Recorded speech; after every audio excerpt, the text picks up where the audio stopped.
politik dan isu dan lain-lain, ya realitanya bahwa ya sampai hari ini kondisi corona di Indonesia meningkat yang hampir merata di setiap wilayah.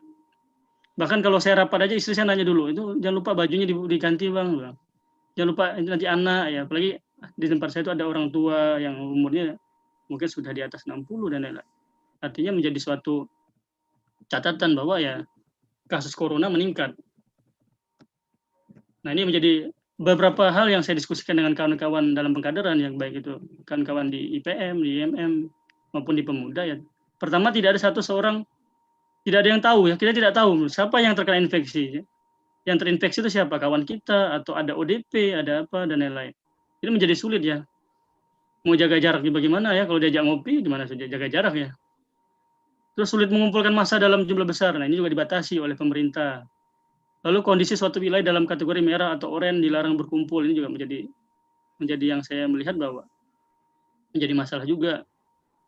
Ya, terutama di daerah-daerah tadi, daerah-daerah yang bahkan di daerah hijau pun kita sulit membedakan mana yang hijau, mana yang oranye. Bahkan yang hijau jadi oranye, yang hijau jadi merah, memang menjadi sulit kita. Terus siswa, misalnya pada IPM, siswa atau mahasiswa pada IMM, Pemuda tidak dapat berkumpul ya karena pada di kampung semua. Ya. Apalagi mahasiswa ya, siswa sulit juga untuk berkumpul. Saat ini pada belajar dari rumah semua, akhirnya sulit kita untuk berkumpul, untuk bisa bersilaturahmi, dan untuk berkaderisasi juga sulit. Nah, tidak dapat diprediksi kapan vaksin ditemukan dan digunakan. Ini menjadi catatan penting ya. Sampai hari ini sudah ada uji vaksin, tapi apakah kapan vaksin itu atau berguna hasil vaksin itu belum bisa tentukan. Bisa besok, bisa lusa, dan entah bisa sampai kapan. Bisa aja setahun lagi. Nah, yang menjadi catatan kita, apakah kita menunggu? Apakah kita menyesuaikan? Kalau kita menunggu ya mungkin beberapa generasi akan tidak tahu kita sampai kapan.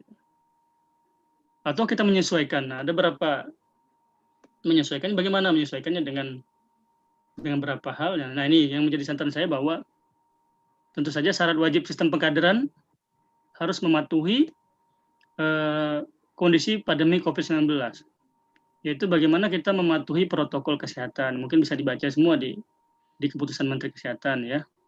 Nah, lalu bagaimana kesiapan suatu wilayah untuk melaksanakan pengkaderan? Nah, solusinya bagi saya adalah bagaimana kita memaksimalkan kader yang ada. Misalnya kita maksimalkan pimpinan-pimpinan yang ada seperti sekarang ini, pimpinan wilayah, kawan-kawan yang ada di daerah. Nah, kita kembangkan, atau kawan-kawan dosen-dosen yang di amal usaha, di ortom, untuk mengembangkan kondisi sambil menunggu kondisi yang menjadi normal. Atau menggunakan pertemuan sesuai protokol, misalnya kemarin ada pelatihan yang jumlahnya mungkin tidak bisa maksimal ya, 4 atau 5 orang atau 6 orang. Juga. Atau menggunakan diklat jarak jauh, bisa juga. Nah, ini yang menjadi catatan. Nah, ini menurut saya saran saya apa yang harus kita lakukan. Pertama, bagaimana pimpinan pusat Muhammadiyah bisa membentuk tim khusus ya untuk membuat sebuah rancangan sistem pengkaderan dengan kondisi COVID-19. Di mana di situ akan dibuat kurikulum yang sistematis dan terstruktur sehingga satu visi yang sama. Jadi jangan sampai masing-masing daerah membuat sebuah program, tapi bagaimana program itu bisa disatukan, satu visi yang sama dari pimpinan pusat ya, baik entah itu nanti dari pimpinan Muhammadiyah atau dengan timnya untuk membentuk kurikulum yang sistematis. Nah, membuat sebuah program web terpusat, misalnya seperti program diklat jarak jauh Muhammadiyah. Nah, kita bisa belajar banyak dari yang sudah berjalan, dari diklat jauh yang dikelola oleh pemerintah. Itu sudah mulai baik. Saya lihat di DJJ, saya pernah mengikuti di diklat jarak jauh di Kementerian Agama, itu bisa jelas. Ada tahap-tahap proses diklat itu luar biasa. Bagaimana pembuatan artikel, pemahaman tentang pegawaian dan lain. Jadi setiap yang ikut diklat itu belum bisa masuk ke dalam fase berikutnya kalau belum menyelesaikan tahap selanjutnya. Maksudnya kalau belum satu tahap, maka tahap selanjutnya belum bisa diikuti. Nah, ini menjadi suatu cara yang luar biasa kalau bisa kita lakukan dalam sistem pengkaderan. Nah, apa tujuannya? Nah, ini juga kita harus mau tidak mau harus mulai arah ke sana gitu. Artinya dengan harapan saya, dengan kita punya diklat jarak jauh nanti, punya program web khusus nanti, kita punya database tentang profil kader. Sehingga nanti ketika kader nanti yang akan sudah mengikuti diklat, kita tidak bingung lagi siapa kader-kader kita yang berkembang, siapa kader-kader kita yang mengikuti. Nah, ini bisa menjadi acuan. Jadi tinggal dilihat aja profil kadernya, kita tahu nanti kader nanti akan bisa menjadi merekomendasikan kader untuk menjadi kepala sekolah, misalnya dekan, rektor, dan lain-lain. Sehingga tidak usah bingung lagi, gimana profil kader ini, bagaimana harus lengkapi surat lagi, lengkapi kertas. Nah, kalau kita punya database profil kader, dan saya rasa murah, saya pernah membuat kemarin untuk mendaftar masuk ke sekolah aja itu cuma 1.500.000. Saya rasa untuk kelas Muhammadiyah insya Allah bisa ya. Nah, atau yang kedua, bagaimana pengkaderan tetap berjalan walaupun dengan kondisi pandemi. Ya mungkin itu saja beberapa catatan saya. Selanjutnya saya serahkan kembali lagi kepada moderator. Assalamualaikum warahmatullahi wabarakatuh. Waalaikumsalam warahmatullahi wabarakatuh. Terima kasih banyak Bang Zaki Ihwan yang sudah memaparkan pemantik diskusi kita pada sore hari ini. Ada 3 poin yang tadi saya coba kutip. Yang pertama adalah kita butuh kader, bukan tidak hanya simpatisan tapi kader begitu, sehingga kita harus menghidupkan kembali mesin perkaderan. Lalu yang kedua, ada 2 pertanyaan yang cukup menggelitik dan ya pasti ditanyakan oleh seluruh baik itu unsur pimpinan maupun kader bahkan simpatisan. Kita mau menunggu atau menyesuaikan begitu.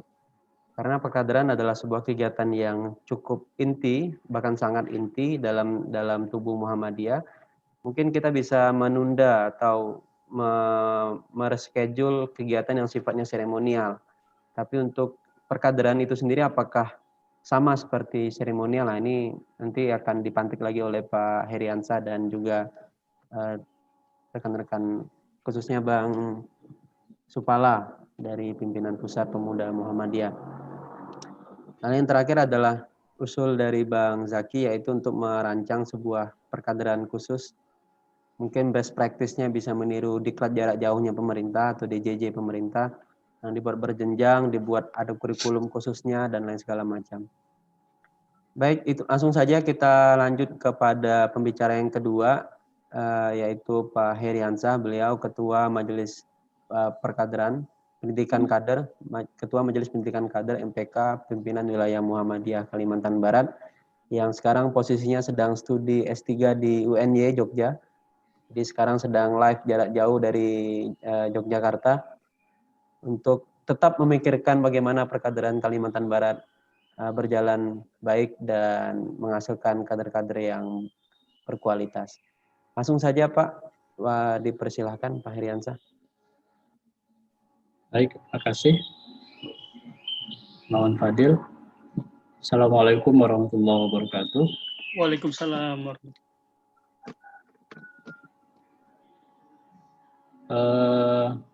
Saya kira tadi sudah diantarkan oleh moderator dan saya manggilnya Dek Zaki, ini kan adik kelas saya dulu. Jadi dan tadi sudah kita awali, tadi sudah dipantik oleh moderator bagaimana pelaksanaan perkaderan di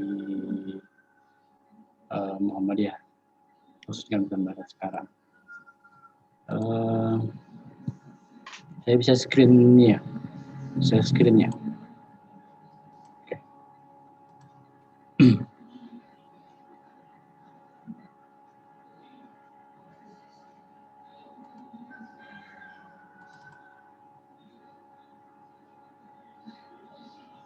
Jadi kita berharap dari diskusi kita secara online ini kita bisa membuat sebuah kesimpulan atau rekomendasi bahwa bagaimanapun dalam situasi apapun bahwa perkaderan itu harus tetap berlangsung meskipun dengan segala keterbatasan. Itu kata kuncinya saya kira. Jadi kita tidak boleh mengalah terhadap keadaan situasi, karena bagaimanapun perkaderan itu adalah ya cermin kita masa depan. Jadi apa yang akan terjadi masa depan ya perkaderannya kita laksanakan sekarang. Jadi kalau kita tidak melaksanakan perkaderan sekarang ya kita bisa membayangkan masa depan kita seperti apa itu kondisinya. Nah, saya berangkat dari beberapa problem ya secara umum lah, problem Muhammadiyah khususnya di Kalimantan Barat. Jadi persoalan kita kan tidak hanya semata-mata persoalan kader sebenarnya di Kalimantan Barat. Banyak problem yang memang kalau kelebihan saya kira nggak perlu saya ceritakan di sini. Kemajuan saya kira nggak perlu saya ceritakan. Tapi kita berangkat dari yang masalah yang harus kita selesaikan, khususnya dalam hal perkaderan ini. Yang pertama terkait dengan sumber daya. Sumber daya manusia, sumber daya selain manusia, kita masih sangat terbatas sekali. Kaum kita kan hanya ada berapa? Tidak banyak. Wakaf mungkin tanahnya banyak, tapi berapa yang produktif? Juga tidak banyak. Bahkan kita nggak punya data base berapa jumlah. Kalau kita tanya satu persatu pimpinan, mungkin tidak ada yang tahu berapa jumlah misalnya Aum Muhammadiyah Kalbar. Kalau Majelis di Dasmi mungkin tahu jumlah sekolah, jumlah perguruan tinggi, karena nampak. Tapi jumlah masjid ada berapa? Jumlah panti asuhan yang dikelola oleh Muhammadiyah ada berapa? Dan saya yakin kalau dibandingkan dengan daerah yang lain, wilayah yang lain, kita masih sangat terbatas, masih sangat kurang. Persoalan yang kedua menyangkut tentang kualitas sumber daya manusia. Jadi bermuhammadiyah, komitmen bermuhammadiyah kita juga sangat beragam. Ya maklum, karena tadi sumber dayanya terbatas, sumber daya manusianya terbatas, akhirnya siapapun yang tertarik ingin bersama-sama membesarkan Muhammadiyah, kita rekrut kan, kita ambil, kita jadikan pengurus, kita jadikan anggota, segala macam. Ya tentu dengan konsekuensi ya komitmen bermuhammadiyah ya juga beragam. Jadi tidak bisa, walaupun kita ada upaya misalnya melaksanakan Baitul Arqam supaya ada kesamaan pemahaman tentang kemuhammadiyahan, tapi kan juga tidak selalu kita lakukan, gitu kan? Ya karena orang ingin bergabung di Muhammadiyah, ingin terlibat dalam kegiatan Muhammadiyah itu kan akan selalu ada. Sedangkan pelatihan Baitul Arqam yang kita lakukan kan sifatnya sangat terbatas dan belum tentu mau semua ikut. Belum tentu mau ikut semua. Ya persoalan waktu, persoalan biaya dan segala macam.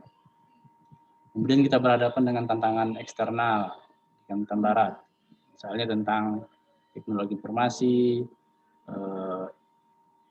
indeks pembangunan manusia, IPM kita yang masih rendah. 2018 kita masih peringkat 29. Masuk ke 2019 kita turun lagi ke peringkat 30 dari 34 provinsi. Jadi wajar kalau kualitas SDM kita sangat rendah dibandingkan daerah-daerah lain. Nah, yang sekarang jelas-jelas di hadapan kita adalah COVID-19. Saya kira ini problem sekaligus tantangan yang harus kita selesaikan bersama-sama. Ya, saya tidak akan menjelaskan satu persatu persoalan itu, tapi kita lihat saja di poin terakhir COVID-19 ini dampaknya seperti apa sih? Baik terhadap perkaderan maupun terhadap Muhammadiyah. Ya, secara positif mungkin dampak pandemi COVID-19 ini ya kita bisa ya karena sering online, sering buka HP, lalu kita dapat teman baru. Seperti sekarang mungkin ada yang belum pernah ketemu dengan PDPM Mempawah, PDPM Singkawang, akhirnya dengan webinar ini ketemu, ini. Akhirnya kita menjalin hubungan, kita dapat keterampilan baru, kita banyak belajar, mendapatkan akses, ada yang memanfaatkan untuk mencari uang, ada yang juga hobi belanja dan segala macam. Dengan segala macam karakteristiknya. Kemudian, tapi di samping itu ada dampak yang kadang kita lupakan, ya, bahwa pandemi ini juga itu akan berakibat negatif. Yang pertama terkait tentang kemampuan ekonomi. Kemampuan ekonomi jelas adanya pandemi ini banyak orang mengalami penurunan pendapatan. Dan itu juga akan berdampak ke Muhammadiyah nantinya, pasti. Contoh, kita punya AUM, karena saya kerja di UM Pontianak, saya tahu pasti bagaimana perkembangan UM Pontianak setelah COVID ini. Jumlah mahasiswa baru kita sampai sekarang yang daftar belum mencapai 50% dari tahun sebelumnya. Ini kan luar biasa. Kita dulu bisa memperoleh mahasiswa baru sekitar 1.000 mahasiswa. Tahun ini 500 belum sampai. Padahal nantinya sumber daya kita akan juga banyak diambil dari amal usaha. Saya nggak tahu PTM lain, apakah ada nggak pengaruhnya COVID ini terhadap jumlah mahasiswa baru. Belum lagi mahasiswa lama, banyak yang hilang tanpa jejak. Setelah kuliah kemarin di bulan Maret, April, begitu ada COVID, sama sekali tidak ada laporan, itu ada sekitar 300-an mahasiswa. Tidak melaporkan, bahkan tidak, ya kalau secara ekonomi tidak membayar SPP gitu. Dan itu juga pasti berdampak terhadap kemampuan ekonomi amal usaha dan pastinya akan berdampak kepada Muhammadiyah. Belum lagi menyangkut internet, karena sekarang COVID, lalu orang selalu mengaitkannya dengan online. Tapi apakah semua orang bisa mengakses internet? Kan belum tentu. Nah, problem yang ketiga adalah literasi digital kita yang sangat rendah. Ya, nggak usah jauh-jauh lah. Kabar hoax itu masih bertebaran di mana-mana. Belum dibaca, dah di-share dulu. Padahal harus dibaca, diklarifikasi dulu, baru di-share. Tapi kan itu tidak terjadi di lingkungan kita, banyak yang kita lihat seperti itu.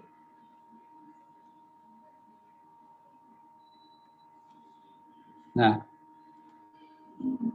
dan ada fenomena baru juga yang harus kita waspadai, yang kita sebut dengan nomofobia. Jadi karena sekarang semuanya serba online, lalu HP itu menjadi segala-galanya. Kalau tidak ada HP itu rasanya kurang. Jadi perkaderan harus pakai HP. Nah, ini jadi kata kuncinya nanti.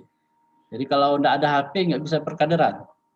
Jadi kalau kita punya calon kader yang tidak punya HP, tidak punya data, dia nggak bisa jadi kader. Nah, ini kan problem juga. Jadi apakah semua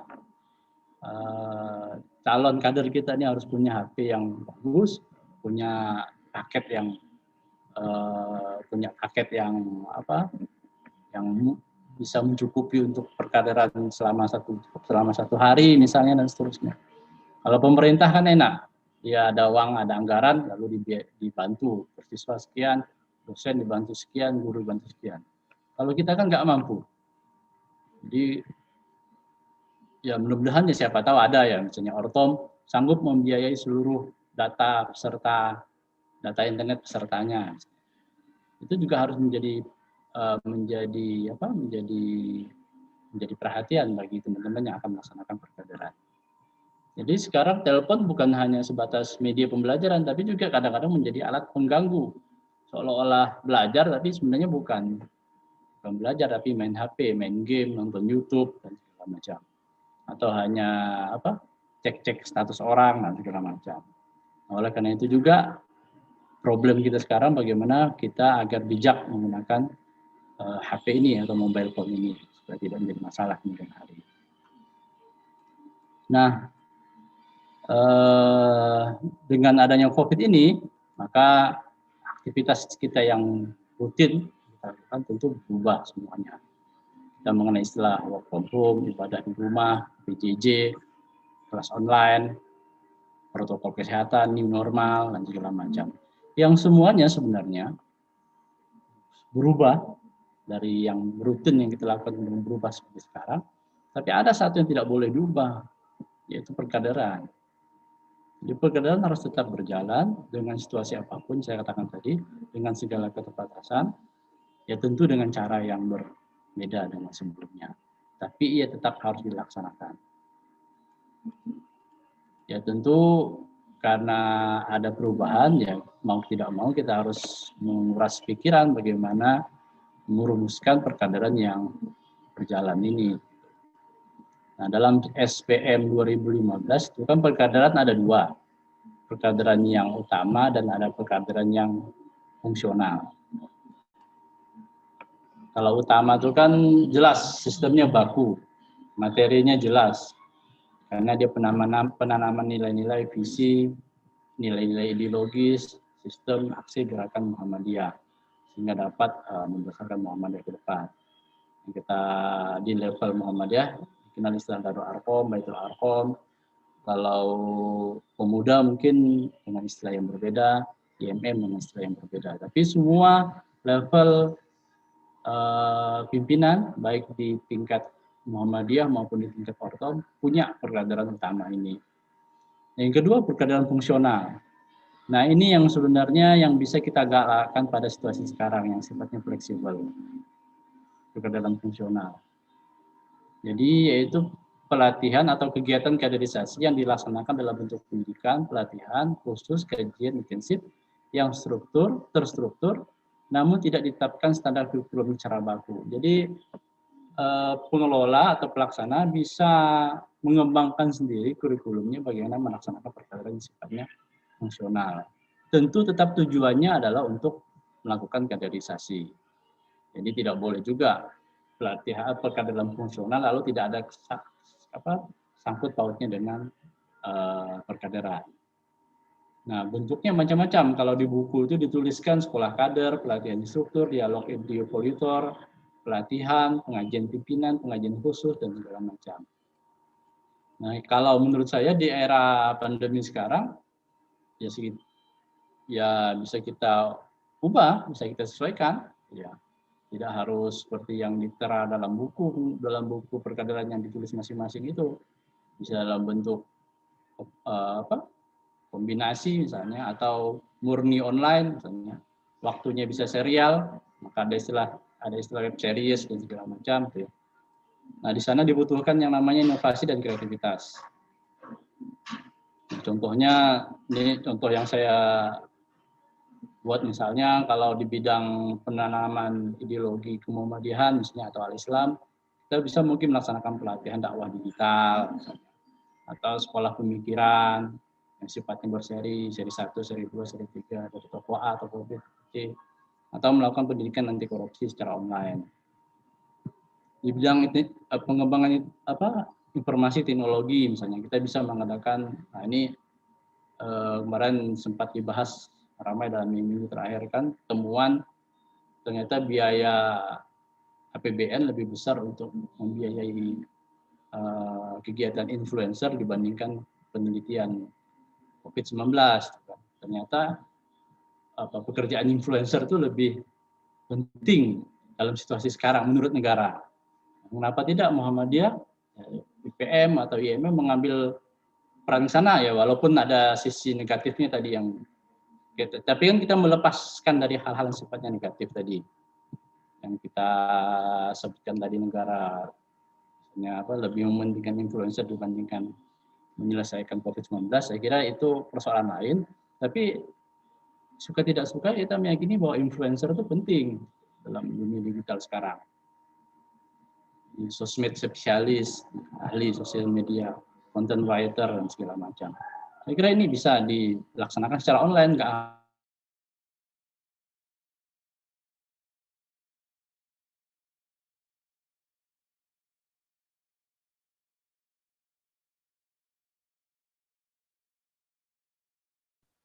hilang suaranya Pak Ariansa. Gangguan sinyal mungkin. Ya, sambil ini sepertinya di sana sedang ada gangguan. Jadi mohon ditunggu sebentar rekan-rekan sambil menunggu Pak Heriansa kembali lagi bisa melanjutkan presentasinya. Tinggal sedikit lagi dan sudah sampai puncaknya gitu.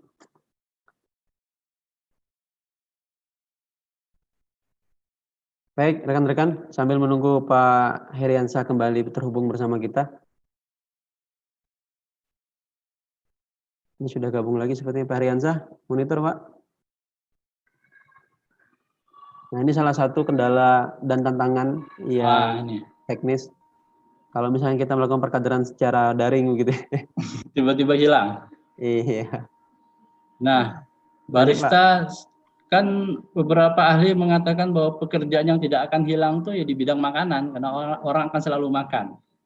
Saya kira kita juga bisa melaksanakan pelatihan-pelatihan sifatnya di bidang makanan ini, minuman, barista, atau mengadakan social entrepreneur. Nah, sekarang lagi tren ambasador produk, ya.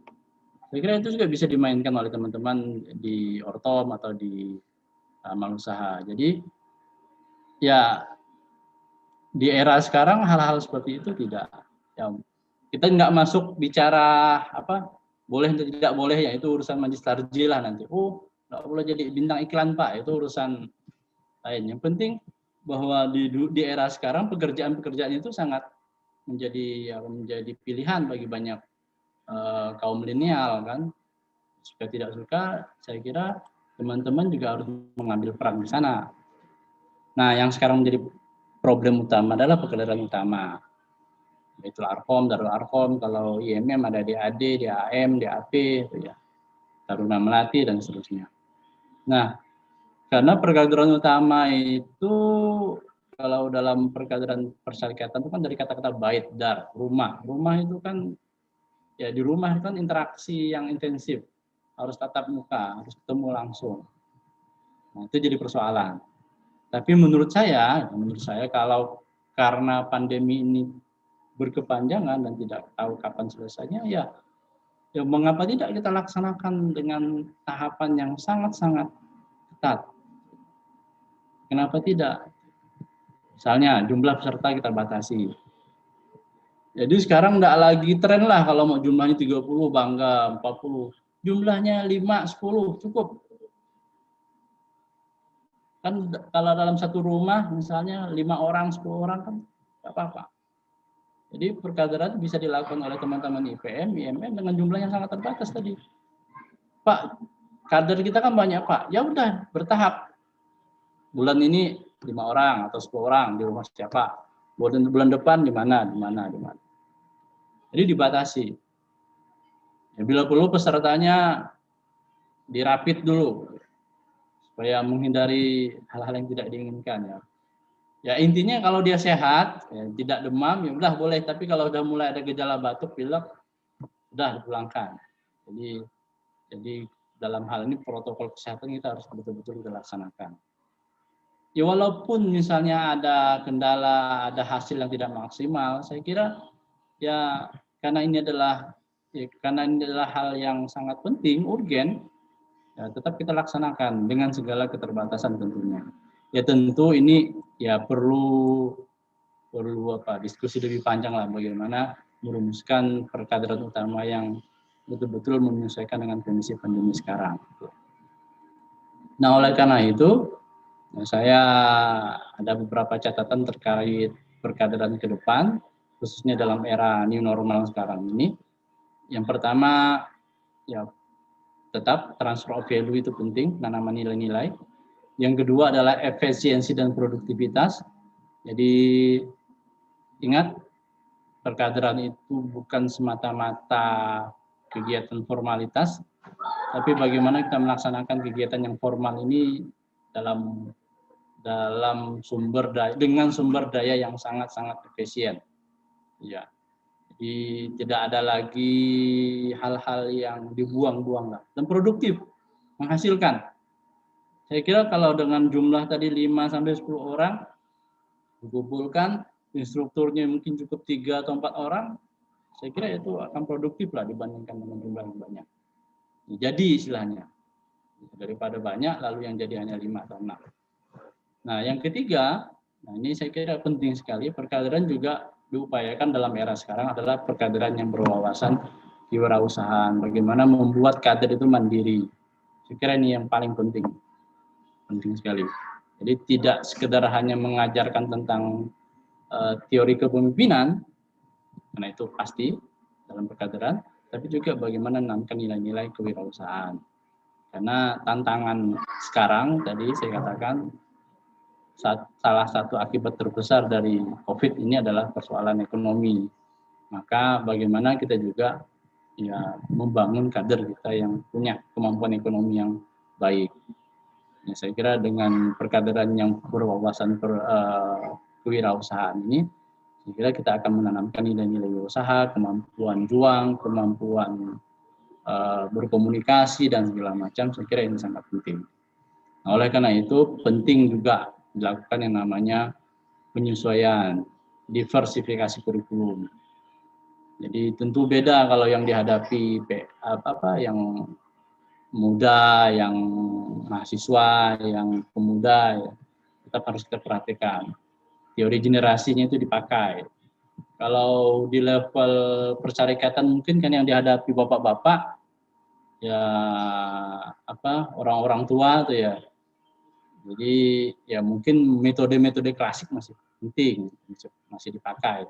Tapi kalau yang teman-teman IPM, teman-teman IMM yang sudah berhadapan dengan generasi milenial, saya kira tentu dengan cara-cara yang harus berbeda dengan cara bapak-bapak. Kalau bapak-bapak diceramahi mungkin setengah jam, 1 jam, 2 jam, betah. Tapi kalau pelajar diceramahi setengah jam, online setengah jam, atau online 2 jam, ya dimatikannya videonya dia entah kemana-mana. Hanya ada namanya saja tertera di situ. Nah, yang paling penting juga, terakhir, saya menganggap bahwa amal usaha Muhammadiyah itu sangat penting. Nah, salah satu kelemahan kita di Kalbar menurut saya adalah persoalan amal usaha kita yang sangat sedikit. Itu. Jadi kalau aum kita banyak, dan semua aum melaksanakan perkaderan, saya yakin insya Allah persoalan-persoalan di atas tadi akan selesaikan. Mau COVID mau atau tidak, saya kira kalau aumnya banyak. Nah, sekarang kan persoalan kita jumlah sekolah terbatas, jumlah perguruan tinggi juga terbatas. Ada ketakutan untuk membuat sekolah misalnya, karena sekolah yang sudah ada saja sekarang Pak udah target Pak. SD Muhammadiyah kita yang di mana Jalan Parit Kasih itu SD Muhammadiyah 3 itu udah antara hidup dan mati Pak. Jadi untuk apa bangun sekolah lagi? Nah, ini sampai sekarang nggak ada lagi SD Muhammadiyah. Karena acuan cerminannya di SD yang mau antara hidup dan mati itu. Padahal masih banyak kan orang yang ingin melanjutkan sekolah di SD. Masih banyak anak yang belum lulus SD dan segala macam. Jadi gara-gara itu lalu inovasi kreativitas kita mandek. Gitu ya. Nggak mau lagi bikin aum sekolah. Padahal masih banyak sekolah-sekolah yang dibuka.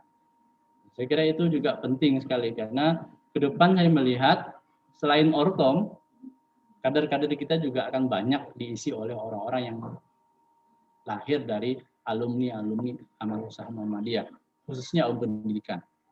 Ini saya kira sudah tampak sekali bahwa banyak orang-orang yang terlibat di Muhammadiyah sekarang itu selain dia dulu pernah aktif di ortom, mereka juga adalah alumni amal usaha Muhammadiyah. Nah, saya kira ini nggak boleh kita sepelekan.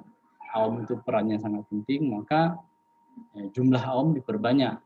Jadi jangan bangga dengan aum yang ada sekarang. Nah, saya kira itu mungkin banyak saya sampaikan. Sebenarnya masih banyak yang mau saya sampaikan. Jadi ya seperti yang saya sampaikan tadi, bahwa perkaderan itu adalah masa depan kita. Jadi baik buruknya yang kita lakukan sekarang, perkaderan yang kita lakukan sekarang, itu akan menjadi cerminan kita masa depan. Kalau kita tidak melakukan perkaderan, jadi kata Fadil, putus generasi. Ya, itulah nanti yang akan terjadi. Saya kira itu pengantar mungkin masukan dari saya terkait perkaderan di era sekarang. Silakan ada masukan, saran, kritik nanti sampaikan secara langsung boleh, melalui web seminar ini juga boleh, silakan. Saya kembalikan kepada Imawan Fadil. Assalamualaikum warahmatullahi wabarakatuh. Waalaikumsalam warahmatullahi wabarakatuh. Baik, terima kasih banyak Pak Heriansah, Ketua MPK PWM Kalimantan Barat. Ada 2 hal yang saya coba garis bawahi dari paparan beliau tadi, yaitu perkaderan fungsional yang sekarang mencapai momentumnya begitu, jadi kita harus bisa memanfaatkan situasi COVID-19 ini untuk bisa lebih mengkreatifkan, menghidupkan kembali perkaderan-perkaderan yang sifatnya fungsional, yaitu bisa di bidang IK, tadi Pak Heriansah memberikan contoh, bisa di bidang IT dan di bidang entrepreneur atau kewirausahaan. Lalu pertanyaan besarnya adalah di perkaderan utama kita. Nah, perkaderan utama ini memang banyak sekali tawaran-tawaran solusi, tapi di Kalimantan Barat sendiri memang belum ada satupun yang mencoba begitu, baik itu di ortom pelajar, mahasiswa, dan umum, mulai dari IMM, IPM, dan pemuda, dan juga Nasyatul Aisyah yang mencoba memulai perkaderan utama. Dan akhir tahun ini kalau di Kalimantan Barat menjadi momentum dan menjadi jawaban apakah akan ada perkaderan utama atau tidak. Nah, jadi ada beberapa solusi tadi yang ditawarkan oleh Pak Heriansyah, tapi tidak akan saya sampaikan di sini karena nanti di sesi akhir akan ada closing statement dari masing-masing pemateri dan juga akan ada tanya jawab langsung. Jadi bagi rekan-rekan yang menyimak seminar virtual series pertama dari pimpinan wilayah pemuda Muhammadiyah Kalimantan Barat ini, silakan disiapkan pertanyaannya. Nanti bisa raise hand, menggunakan fitur raise hand yang ada di aplikasi Zoom masing-masing. Nanti akan saya buka dan saya berikan akses untuk bisa berbicara langsung kepada 3 pemateri kita pada sore hari ini. Untuk melengkapi diskusi kita sore hari ini, kita akan dengarkan pemantik dari Bang Supala, Ketua PP Pemuda Muhammadiyah Bidang Kader, yang nanti akan membuka wawasan kita bagaimana pusat melihat perkaderan yang ada di daerah seperti apa. Kepada Bang Supala, dipersilakan. Terima kasih Bang Fadil. Bismillahirrahmanirrahim. Assalamualaikum warahmatullahi wabarakatuh. Waalaikumsalam warahmatullahi wabarakatuh. Innal hamdalillah nahmaduhu wa nasta'inuhu wa nastaghfiruh wa na'udzu billahi min syururi anfusina wa min sayyiati a'malina may yahdihillahu fala mudilla lahu wa may yudlil fala hadiyalah. Asyhadu an la ilaha illallah wahdahu la syarikalah wa asyhadu anna Muhammadan abduhu wa rasuluhu la nabiyya ba'dah. Allahumma sholli ala Muhammad wa ala ali Muhammad. Alhamdulillahirabbil alamin. Yang saya hormati Pak Ketua MPK Bang Heriansyah dan juga Bang Jaki Ikhwan, Wakil Ketua yang membidangi kader Bang ya. Kemudian rekan-rekan semua, subhanallah, pada sore hari ini kita dipertemukan Allah. Mudah-mudahan sore hari ini kita mendapat rahmat dan juga berkat dari Allah Subhanahu wa taala. Subhanallah, rekan-rekan semua, mohon maaf tadi saya agak terlambat karena kalau di sini baru asar jamaah gitu, sehingga baru gabung. Saya mendengar tadi pemaparan dari Bang Zaki, subhanallah, itu luar biasa. Ditambah dengan Ketua MPK, Bang Heriansyah, bukan doktor lagi, bukan kandidat, tapi sudah doktor ya. Kalau lihat dari pemaparannya ini. Jadi sudah pas seperti itu. Banyak ide-ide yang cerdas, brilian tentang perkaderan ini. Rekan-rekan semua, kalau saya tadi nyimak semuanya, sesungguhnya materi saya bagian apa ya, Bang Fadil? Itu semuanya sudah beres itu semua. Setelah dibahas sama Bang Zaki dan juga Bang Heriansyah itu seperti itu ya. Oke, saya cuma hanya segmen yang lain saja lah. Jadi ada sedikit mungkin yang saya rasakan gitu, perkaderan di Pemuda Muhammadiyah maupun perkaderan di Muhammadiyah. Kebetulan memang saya di MPK pun, mungkin Bang Heriansyah juga sering ketemu. Saya di MPK di bagian kajian ideologi sama Kang Asep Purnama seperti itu. Dan memang periode sekarang di Pemuda itu diamani sebagai Ketua Pendidikan dan Kaderisasi.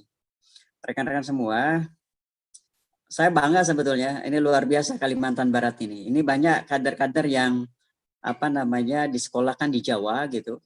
Kemudian kembali, kemudian mencoba untuk memajukan daerah. Ini banyak ya, banyak sekali saya melihatnya. Sampai kan kalau lihat dari ketua PWM dulu, saya lupa namanya siapa ya, itu alumni Sobron juga ya. Siapa itu? Lupa lagi, Bang Heriansyah siapa itu? Dulu itu. Enggak terdengar suaranya Bang. Ahmad Jais. Oh ya, betul. Ustadz Ahmad Jais ya. Ya. Kebetulan memang putranya di Darul Arkom Garut ya. Oh ya. Memang putra saya pun sama di sana di Darul Arkom Garut. Jadi gini rekan-rekan semua, saya sering mengutip pernyataan dari Pak Dahlan ya, Pak Dahlan Rais ya. Jadi memang kader itu kan jalan yang sepi, kaderisasi. Jalan sepi, sunyi, kemudian tanpa tepuk tangan yang riuh gitu. dan banyak banyak orang yang nggak mau penny di kader itu. Berbeda dengan di politik, berbeda dengan di wilayah-wilayah kebangsaan yang lain. Tapi yang karena itu maka sesungguhnya kader itu ya kelompok elit yang tadi dijelaskan sama Bang Zaki itu. Jadi ya kader itu tidak banyak. Kader yang sesungguhnya itu tidak banyak. Tapi kalau pseudo kader gitu, kader yang mirip-mirip kader mungkin banyak, gitu ya. Kalau saya sederhana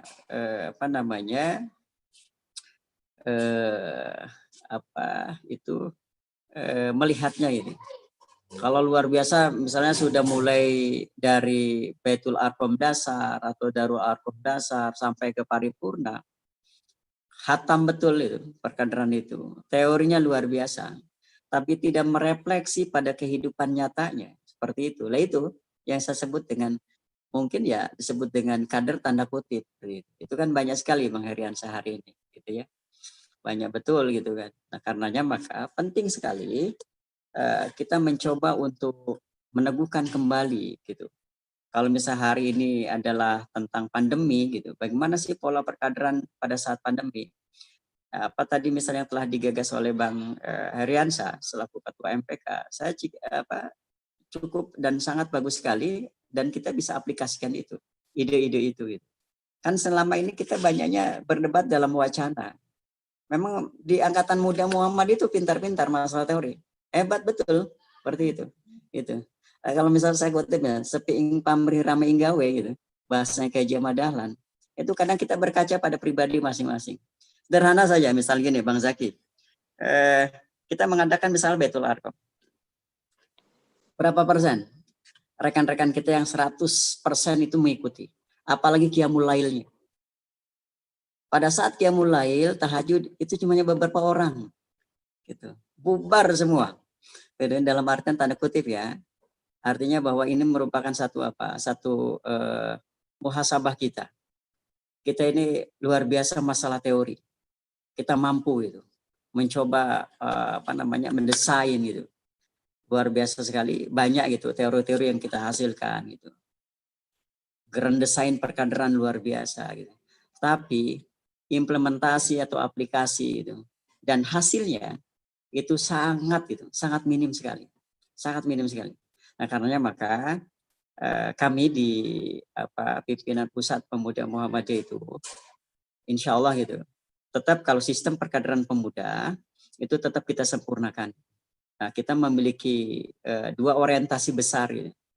Kalau misal tadi Bang Heriansyah mengatakan bahwa ada kalimat kader wirausaha gitu. Itu titik fokus kami di PP Pemuda itu ditambah dengan perkaderan kenegarawanan, kader negarawan seperti itu.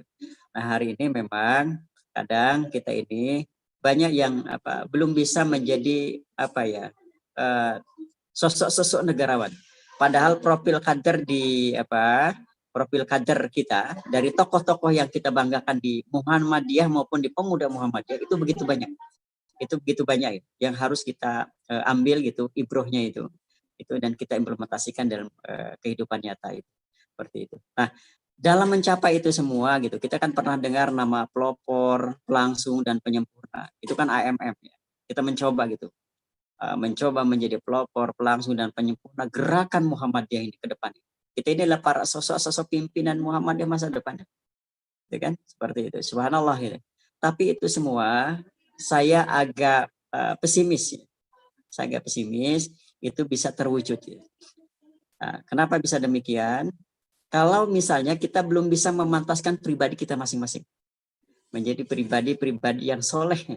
Menjadi pribadi-pribadi yang terus menggali keilmuan gitu. Terus merefleksikannya dengan amal nyata. Seperti itu.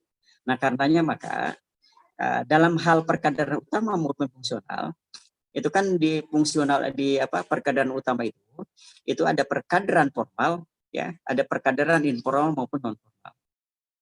Nah kadang kita lupa ini, kita sering mengadakan berbagai macam kegiatan Baitul Arqam gitu kan, melihat jumlah peserta dan sebagainya, tapi kadang kita lupa terhadap pribadi dan keluarga kita. Nah ini misalnya mohon maaf, ini banyak juga nih anak-anak muda Muhammadiyah aktifnya betul di pemuda Muhammadiyah. Itu teman-teman itu.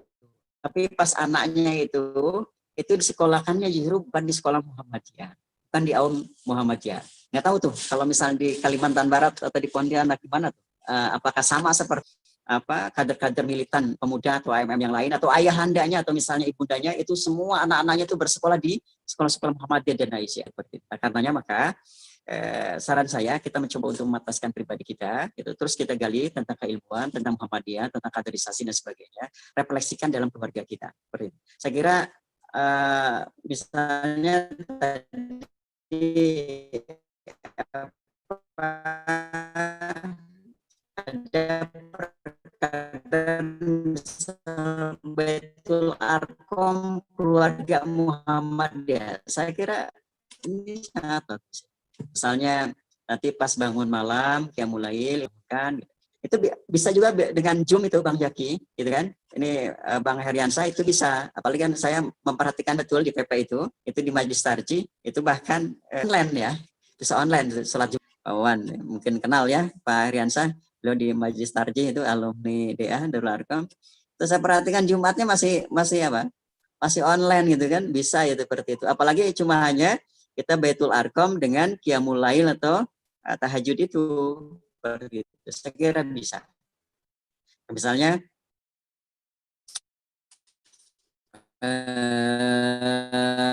narasumber yang jauh macam kan bisa via Zoom gitu kan, atau misalnya via aplikasi yang lain seperti itu. Saya kira jadi memang normal maupun new normal atau abnormal seperti itu, saya kira perkaderan tetap dan wajib harus dijalankan gitu. Banyak kreativitas desain semacam. Nah, tadi misalnya Bang Heriansyah menggagas ada beberapa ide gitu tentang perkaderan pada masa pandemi new normal itu bisa juga menjadi sebuah solusi alternatif gitu. Nah, rekan-rekan semua, tadi ya setelah pribadi kita pantaskan gitu seperti itu, kemudian keluarga kita, insya Allah saya yakin sekali kalau misalnya itu kemudian sekitar lingkungan kita. Nah, kita kan punya konsep yang namanya Qaryah Thayyibah. Mudah-mudahan adanya gerakan jamaah, dakwah jamaah, itu bisa kita lakukan. Jadi kebermanfaatan seorang pemuda Muhammadiyah itu bukan diukur ratingnya luar biasa tingkat nasional dengan berbagai macam penghargaan, bukan itu. Tapi bagaimana sekitarnya itu bisa merasakan kehadiran, bisa merasakan manfaatnya. Itulah Muhammadiyah sesungguhnya gitu. Seperti itu. Ya, bukan kemudian luar dengan berbagai macam embel-embel yang luar biasa tapi sekitar lingkungan kemudian tidak mampu merasakannya gitu, kehadiran gitu dan macam seperti itu, ya kan? Nah karenanya maka ini penting ya. Mungkin saya cuma hanya sebagai muhasabah bagi diri saya seperti itu. Misalnya saya sering keliling, kemudian sering silaturahim ke beberapa daerah provinsi seperti itu. Tapi kalau misalnya keluarga saya, gitu kan, masih acak-acakan, ideologi masih kurang bagus segala macam seperti itu pun menjadi cerminan kita. Atau misal lingkungan kita di mana kita berada gitu kan, justru bukan menjudge kita menjadi orang-orang yang selalu senantiasa memberikan kebaikan dan manfaat, tapi justru orang yang tidak pernah ngopeni, orang yang tidak pernah peduli gitu kan terhadap lingkungan, terhadap sesama dan sebagainya seperti itu. Nah karenanya maka kehebatan apapun selain misalnya pribadi menjadi pribadi yang bagus, yang unggul, yang bermutu, yang soleh itu, kemudian keluarga kita juga harus betul-betul kita isi dengan ideologi itu, dan insya Allah lingkungan sekitar pun sama bisa merasakan kehadiran manfaat kita. Insya Allah kita juga menjadi menuju satu baldatun thayyibatun wa rabbun ghafur. Sesungguhnya kalau misalnya kita lihat dari tujuan Muhammadiyah menegakkan dan mendidik agama Islam sehingga terwujud masyarakat Islam yang sebenar-benarnya. Kalau tujuan pemuda Muhammadiyah tentu ini adalah mensinergikan potensi para pemuda Islam seperti itu. Makanya kita harus menjadi perekat pemuda-pemuda Islam yang lainnya. Kita menjadi juru damai di antara misalnya kelompok-kelompok yang bertikai. Kita mencoba gitu mengisi ruang-ruang itu.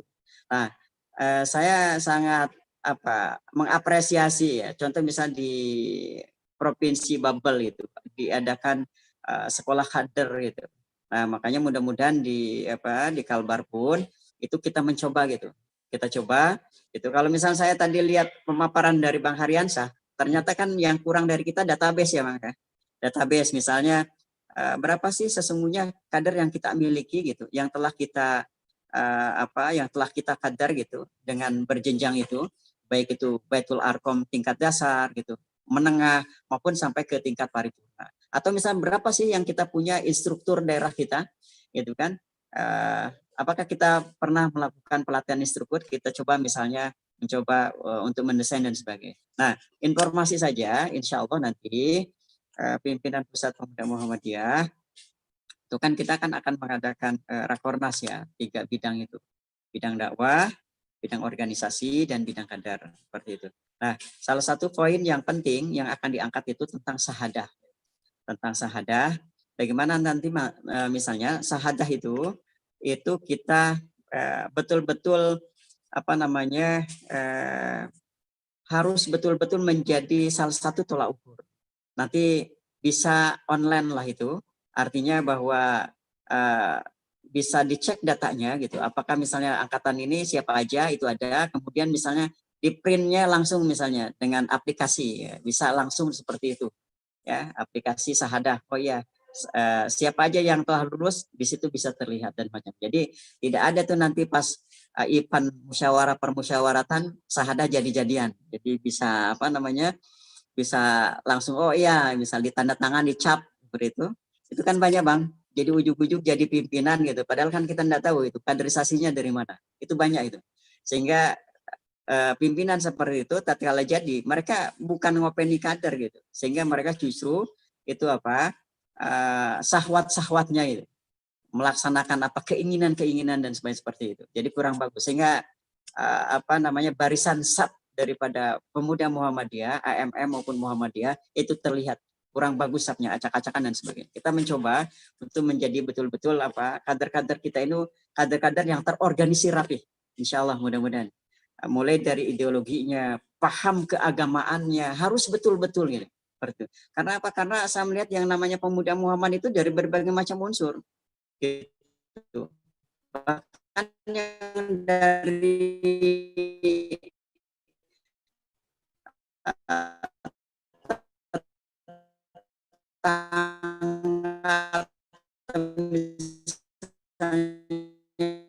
dari kalangan yang awam pun itu kan karena misalnya melihat lagi tatkala sudah masuk ini para pimpinan kaderisasinya sudah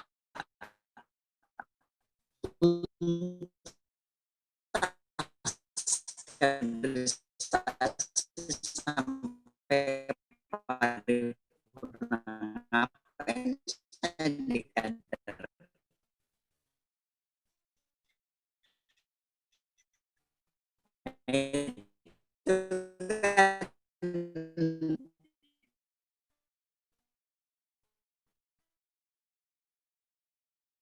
seperti itu bukan kader. Bahasanya itu kok para pimpinan pusat Muhammadiyah itu biasa. Padahal mereka itu seperti itu. Tapi mereka mau itu. Mereka mau. Ini kita ikuti. Yang mesti kita dari beliau-beliau itu seperti itu. Dan ya saya kira bukan cuma hanya ideologinya. Jangan-jangan selama ini kita lupa gitu kan. Jangan-jangan selama ini kita terlalu lelah gitu.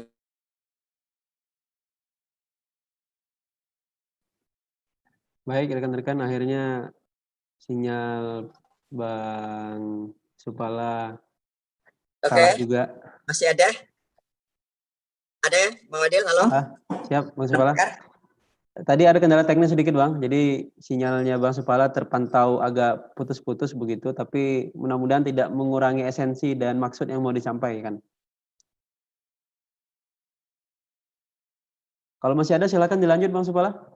Ya, oke. Terima kasih. Saya lanjut ya. Nah ini, jadi memang teman-teman semua, jadi memang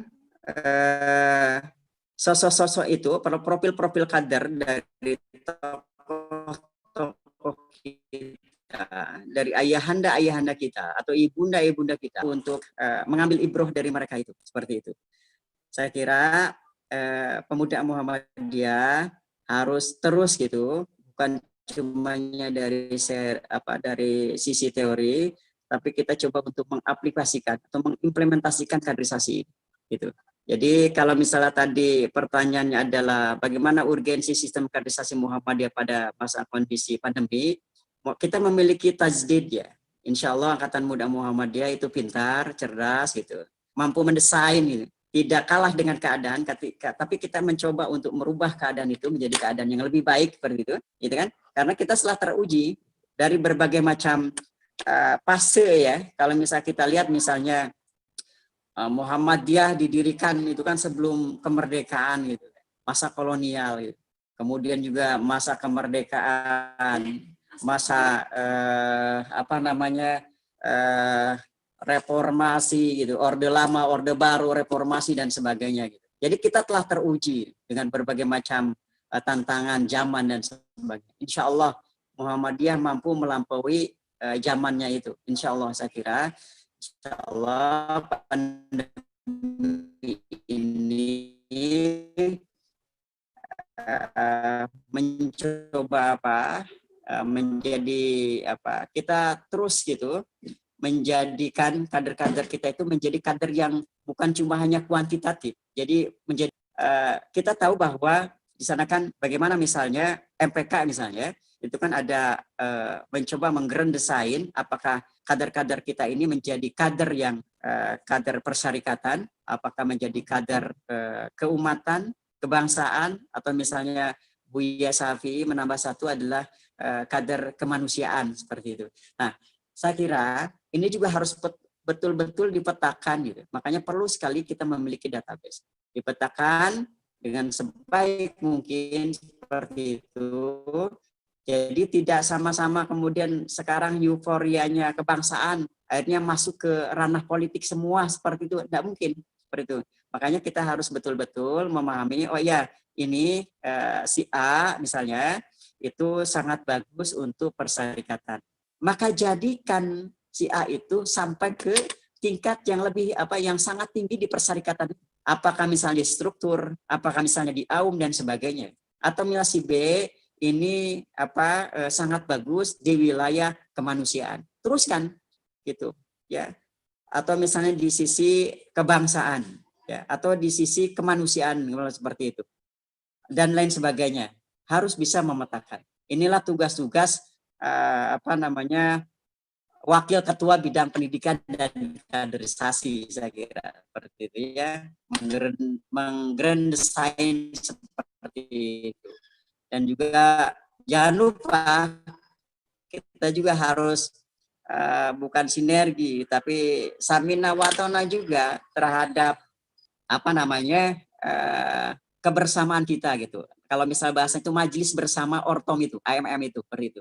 Walaupun kita memiliki sistem perkaderan yang berbeda, ya, berbedanya itu berbeda tingkatan, berbeda isi seperti itu, tapi tetap kita itu sama-sama di sistem perkaderan Muhammadiyah yang motornya itulah MPK. Ya, tidak mungkin kalau misalnya AMM kemudian tidak bersinergi dengan MPK. Itu kita sama-sama gitu. Dan dari situlah kita bicarakan banyak hal, gitu kan? Tentu banyak nih. Ini misalnya PR dan mungkin ya teman-teman di daerah sendiri yang paham kondisi situasi, kondisi persoalan yang ada. Saya cuma hanya memotret saja gitu kan, sambil mencari solusi yang terbaik yang bisa kita sepakati bersama seperti itu. Jadi saya kira insya Allah saya sangat bangga di Pontianak atau di Kalimantan Barat itu akan tumbuh berbagai kader-kader dari berbagai macam segmen tadi, kader persyarikatan, kader keumatan, kebangsaan, kader teman-teman itu di di bidang pendidikan dan kaderisasi maupun di MPK itu mampu menghantarkan kader-kader terbaik itu di garda terdepan seperti itu. Nah, misalnya apakah menjadi apa, kita harus bersatu, bersinergi seperti itu. Nah, kelemahan kita kadang kalau misalnya bab ini kadang kita kurang kurang bersama-sama gitu seperti itu. Jadi justru lebih banyak perbedaan pandangan tapi tidak satu tujuan. Kalau perbedaan pandangan satu tujuan itu bagus seperti itu. Jadi kan sangat menjadi sebuah alternatif gitu kan, perbedaan pandangan itu. Tapi kalau misalnya perbedaan pandangan berbeda tujuan, ini alamat salah seperti itu. Nah, karenanya maka saya harapkan mudah-mudahan di pandemi ini mudah-mudahan segera berakhir persoalan pandemi ini kan secara offline ya. Bagus, silakan mengadakan perkaderan dengan online, tapi dengan catatan bahwa yang tadi ada sisi positif dan juga sisi negatif seperti itu. Atau misalnya ada sesuatu yang sama-sama saya kira kurang sempurna. Kalau misalnya di perkaderan online ini kan ruhnya nggak dapat kalau online itu. Jadi kita belum tahu si instruktur gayanya, terus kemudian juga terlihat misalnya kesehariannya. Minimal kalau misalnya di instruktur atau di Baitul Arqam 2 hari 3 malam itu kita bisa lihat perilaku, bisa lihat misalnya gagasan, pandangan. Jadi kalau pas ketemu itu kan auranya beda. Kalau misalnya dengan online ini itu kan kita cuma hanya mampu melihat secara kasat saja gitu kan, tanpa ada semacam aura atau misalnya ruh yang bisa kita tangkap. Itu mungkin salah satu kekurangan ya kalau bisa kita mengadakan Baitul Arqam secara online seperti itu. Nah, sekali lagi rekan-rekan semua, alhamdulillah saya sangat berbahagia sekali dan tadi saya mendengar pemaparan dari Pak Ketua Bidang Pendidikan dan Kaderisasi dan juga tadi Bang Haryansa, Ketua FPK. Subhanallah, ini luar biasa, banyak ide-ide cerdas. Insya Allah ini pun ada beberapa yang saya catat gitu. Insya Allah nanti saya juga akan berbagi dengan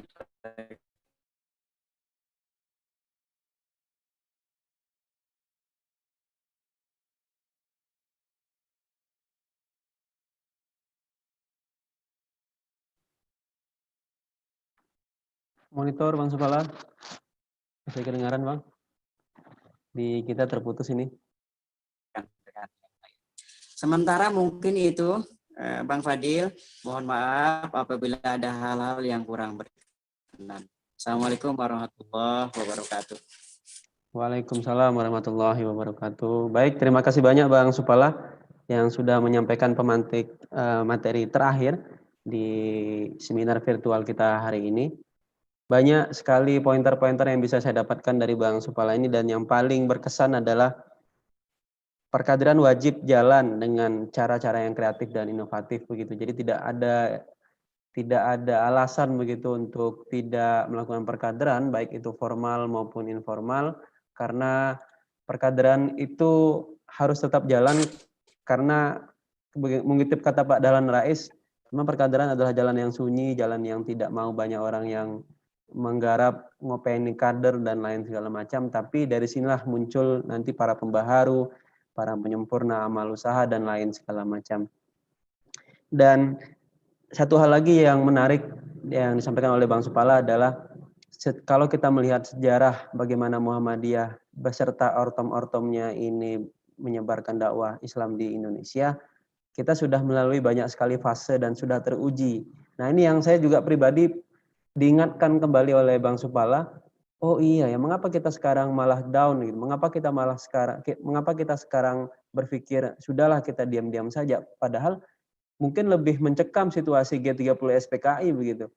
Atau mungkin lebih mencekam ketika kita dijajah oleh Jepang, dijajah oleh Belanda, yang jangankan kalau sekarang mungkin kita berkumpul kita takut ada razia masker begitu. Kalau dulu berkumpul mungkin takut akan digerebek oleh Belanda, digerebek oleh Jepang begitu. Dan nyawanya auto dicabut begitu ya, langsung ditembak, langsung dibacok begitu. Nah, kalau sekarang mungkin kita khawatir akan ada penyebaran virus corona, tapi tidak langsung begitu. Jadi masih ada kesempatan untuk bisa bernafas, masih ada kesempatan untuk bisa memikirkan, masih bisa ada kesempatan untuk bergerak dan lain segala macam. Nah, ini poin-poin penting yang tadi sudah disampaikan oleh Bang Supala selaku Ketua PP Pemuda Muhammadiyah Bidang Kader. Nah, selanjutnya kita akan masuk ke sesi diskusi. Untuk membuka diskusi ini, saya mengundang Pak Nur Hadianto, Bang Nur Hadianto, Ketua PW Pemuda Muhammadiyah Kalimantan Barat untuk menanggapi hal-hal yang penting, baik itu yang sudah disampaikan oleh Bang Zaki, Pak Heriansa, dan juga Bang Supala terkait urgensi perkaderan Muhammadiyah di masa pandemi COVID-19 ini. Bang Nur Hadianto, Siap. Bang. Siap. Ya, silakan Pak Ketua. Baik. Terima kasih Bang Fadil. Assalamualaikum warahmatullahi wabarakatuh. Alhamdulillahirrabbilalamin. Wassalatu wassalamu ala anbiya'i wal mursalin nabina Muhammadin wa ala alihi wa ashabihi ajma'in. Alhamdulillah kita bisa bertemu secara virtual, dan saya mohon maaf ini di lingkungan rumah ini memang public space, jadi anak-anak ramai yang bermain. Jadi kalau ada suara-suara echo ya di belakang itu mohon dimaklumi. Ketika saya diminta untuk menanggapi 3 senior saya, ini semuanya senior saya. Pak Heriansah ini ketua saya di MPK, senior saya juga, Bang Zaki, senior saya waktu SMA, Abangda Supala ini sama-sama kemarin kita pelatihan instruktur nasional di Bogor ya. Di Bogor selama 10 hari kita di sana, dan saya banyak belajar dari beliau. Memang secara umum tadi tentu menjadi tantangan bagi kita bersama, khususnya Ortom, karena kita tahu bahwa generasi penerus pimpinan wilayah baik Muhammadiyah maupun Aisyah berangkat dari organisasi otonom. Tapi tidak juga kita pungkiri, kita tetap merangkul yang lain pada posisi-posisi tertentu, namun untuk posisi-posisi yang strategis itu harus dipegang oleh kader-kader yang sangat terang dan jelas pengkaderannya. Seringkali Ayahanda Dahlan Rais itu menyampaikan bahwa pengkaderan ini adalah jalan yang sepi, namun menjadi urat nadi bagi persyarikatan. Makanya orang-orang yang terpilih berada pada jalan yang sepi ini adalah orang yang akan menyelamatkan jantungnya pengkaderan. Ya, kita melihat di Kalimantan Barat sendiri, saya sendiri juga mengakui di PPM ini baru beberapa bulan dilantik, kita udah menghadapi pandemi, jadi berbagai agenda dan kegiatan itu terkendala. Tapi alhamdulillah berapa kali kita bisa melakukan pleno walaupun secara virtual, kemudian beberapa kegiatan bisa kita lakukan dalam situasi yang terbatas. Itu sebuah langkah maju bahwa di Pemuda Muhammadiyah ini kita masih bergerak bersama untuk kemajuan persyarikatan di Kalimantan Barat. Di era pandemi ini kendala terbesar tadi bahwa ketika kita memaksakan ingin pengkaderan melalui virtual, maka ada sisi kemanusiaan lain yang tidak tersentuh. Kalau kata Bang Dasupala tadi, kita tidak bisa melihat secara psikologis bagaimana perilaku peserta pengkaderan itu. Apakah bersungguh-sungguh, atau apakah terpaksa, atau apakah hanya mengikuti secara formalitas, kita tidak bisa melihat itu. Karena penilaian secara langsung itu sangat penting untuk melihat girohnya, dalam menjalankan nanti ketika mendapatkan amanah dari persyarikatan. Memang juga tadi Abangda Ketua MPK, Bang Heriansah, menyampaikan bahwa regenerasi itu tentu tidak bisa kita generalisasikan. Ada peta yang kita lihat. Ukurannya tidak bisa disamakan, tapi ada ukuran-ukuran pada wilayah-wilayah tertentu. Dan saya setuju bahwa AUM adalah gudangnya kaderisasi. Karena dengan di AUM itu kita bisa mengikatnya secara sistem, dan kita juga bisa mengikatnya secara organisasi. Tapi ketika di luar AUM, tentu kita lebih menekankan kepada kecintaan secara naluri, artinya volunteer, sukarela, dia senang berorganisasi, dia senang dengan Muhammadiyah begitu. Tapi kalau di dalam AUM, senang tidak senang, maka dia harus dirangkul dan maka dia harus mengikuti begitu. Jadi menarik tadi tantangan dari Ketua MPK Kalimantan Barat bahwa ayo bersemangat untuk membangun AUM yang baru begitu. Ya walaupun ada PR, ada AUM yang surut, tapi itu jangan menyurutkan semangat kita untuk membangun AUM yang baru demi mendapatkan kader perserikatan. Dan Bang Zaki juga menawarkan solusi yang menarik dan dengan penyesuaian yang bisa kita lakukan bersama. Saya sudah diingatkan oleh moderator ini. Saya pikir kita di sini diskusi saja secara umum.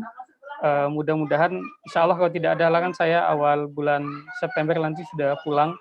Mudah-mudahan kita bisa berkumpul bersama di Pontianak dan kita bisa nanti bisa diskusi intern dan bisa melakukan kegiatan lapangan yang lebih eksis lah begitu.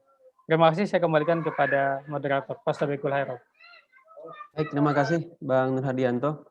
Tanggapan sekaligus sedikit masukan begitu untuk perkaderan kita di Muhammadiyah Kalimantan Barat. Nah, selanjutnya ini ada Ketua NA Pontianak, Ibu Ufi Rohame yang sudah angkat tangan. Langsung saya berikan supaya kita bisa mengefisiensikan waktu. Silakan Ibu Rohame, Ibu Ufi. Baik, terima kasih atas kesempatan yang diberikan. Assalamualaikum warahmatullahi wabarakatuh. Waalaikumsalam warahmatullahi wabarakatuh. Mohon maaf, saya telat ya ikut kegiatan ini, ikut forum ini yang saya pikir sudah sangat cukup menarik. Ada pertanyaan yang ingin saya tanyakan ya, singkat saja. Pola perkedaran seperti apa yang bisa mungkin diterapkan ya di Kalimantan Barat, khususnya di Pontianak? Kira-kira perkedaran yang efektif seperti apa? Karena yang saya ketahui di berbagai kota-kota besar ya, khususnya di Yogyakarta, itu perkaderan dimulai dari ranting, kemudian dari cabang. Ini saya melihat dari perkaderan secara umum, tidak hanya di PWPM, karena saya tergabung di Nahdlatul Aisyah Kota Pontianak. Jadi kalau misalnya di sana itu perkaderan dimulai dari ranting, kemudian cabang, dan akhirnya tersebar di beberapa AUM begitu. Cuma yang saya lihat ya di Pontianak ini adalah bahwa perkaderan itu dilihat dari amal usaha begitu. Jadi siapa-siapa orang-orang yang terlibat di amal usaha itu kemudian kita rekrut sebagai kader. Nah, hasilnya adalah tidak semua dari amal usaha Muhammadiyah itu yang bisa kita rangkul ya di dalam AMM, kemudian khususnya ya, dan kalau kami di Keputrian ya di Nahdlatul Aisyah. Jadi kami sangat menyayangkan ya, kenapa tidak ada istilahnya keterikatan ya. Tadi telah disinggung bahwa amal usaha Muhammadiyah itu adalah gudangnya kaderisasi, tetapi saya tidak melihat seperti itu ya, khususnya di Pontianak, karena banyak sekali dari amal-amal usaha yang di sana mereka hanya bekerja di amal usaha, tetapi bukan sebagai kader yang benar-benar kader. Nah, yang terjadi adalah ketika mungkin misalnya mereka keluar dari amal usaha tersebut, katakanlah kalau saya domisili di UM Pontianak, ketika mereka tidak lagi berada di amal usaha tersebut, mereka bisa saja ya lari dari perkaderan Muhammadiyah. Nah, itu sangat disayangkan. Nah, apakah mungkin ada sebuah solusi ya, dibuatkan formulasi khusus ya di Kalimantan Barat, khususnya di Pontianak ini, bagaimana kader Muhammadiyah yang berkelanjutan? Jadi perekrutannya mulai dari, kalau kita belum punya ranting ya, kalau Nahdlatul Aisyah baru kemarin punya cabang, jadi mulai dari cabang, kemudian di tingkat daerah. Nah, itu kita rekrut bersama, dan nanti mereka lah yang mungkin menjadi cikal bakal ya, kalau misalnya di amal usaha ya cikal bakal untuk mengisi ya di amal usaha itu sendiri. Nah, sekarang kan yang disayangkan adalah banyak dari amal usaha itu yang, mohon maaf kalau misalnya boleh saya sampaikan, bahwa amal usaha di Muhammadiyah ada beberapa yang memang mereka hanya cari duit saja di amal usaha begitu kan. Ketika ada kegiatan, ketika ada sesuatu yang bisa kita bangun bersama untuk sama-sama memikirkan bagaimana Muhammadiyah ke depan, kemudian bagaimana mengisi organisasi itu sendiri, mereka tidak sama sekali bisa bergerak. Yang mereka lakukan adalah bagaimana bisa bekerja dengan baik di amal usaha, kemudian tanpa memikirkan hal-hal apa yang bisa menjadi sesuatu yang bisa membangun ya dari perkaderan dari Muhammadiyah itu sendiri. Jadi singkat saja formulasi khusus seperti apa ya bisa kita bangun bersama untuk meningkatkan pola kaderisasi di amal usaha di Pontianak. Itu saja, demikian. Assalamualaikum warahmatullahi wabarakatuh. Waalaikumsalam warahmatullahi wabarakatuh. Baik, cukup dalam sekali pertanyaan dan tanggapan dari Bu Fi Rohama. Dan seperti yang paling cakap untuk menjawab sekaligus menanggapi yang disampaikan oleh Pak Nur Hadianto Fahmi tadi, kita awali dari Pak Heriansah. Pak Heriansah masih bergabung dengan kita, Pak? Masih. Ya, silakan Pak. Ini mudah-mudahan bisa, karena keresahannya tetap sama Pak ternyata. Bu Ufi, makasih Bu Ufi. Apa kabar Bu Ufi? Sehat Pak, alhamdulillah. Alhamdulillah. Bu Ufi ini paling aktif, alhamdulillah sekarang jadi ketua NA Pontianak dan salah satu dosen di Muhammadiyah Pontianak. Begini, tadi disampaikan Bu Ufi yaitu keadaannya. Tapi kita juga tidak bisa menafikan bahwa sebagian yang aktif di majelis itu adalah sebagian besar yang aktif atau yang bekerja di amal usaha Muhammadiyah. Itu yang saya katakan tadi. Kita butuh amal usaha banyak lagi supaya kita bisa mensuplai atau menyiapkan kader-kader dapat membesarkan Muhammadiyah baik tidak hanya di Pontianak, baik di daerah, di cabang, ranting dan seterusnya. Nah, itu yang penting. Walaupun tadi kondisi realitasnya di samping COVID ternyata tidak sedia yang kita harapkan, bahwa tidak semua yang bekerja di amal usaha mau mengabdikan dirinya untuk membesarkan persyarikatan. Nah, pada prinsipnya ketika dia bekerja dengan baik pun sebenarnya dia ikut membesarkan amal usaha ketika dia bekerja dengan baik. Tapi ketika ada ada keperluan yang mendesak seperti yang diceritakan tadi di Pontianak misalnya, meskipun Pontianak ini relatif besar dibandingkan PDM yang lain ya, tapi kita harus juga akui bahwa jumlah kader di Pontianak juga sangat terbatas. Indikatornya apa Pak? Indikatornya ya pengurus cabang, pengurus ranting, pengurus PDM, pengurus wilayah itu sama orangnya. Itu sudah menunjukkan bahwa kader kita kurang. Dia juga pimpinan ranting, dia juga pimpinan daerah, dia juga majelis wilayah, bahkan dia juga di pusat misalnya, bukan nyindir Pak Roli ini bukan. Ya, jadi artinya ya jumlah itu sangat terbatas sehingga orang-orang itu yang kita manfaatkan. Padahal kalau dilihat mungkin dihitung tadi, kalau kita hitung misalnya jumlah dosen di UIN Pontianak ada sekitar 100 lebih misalnya.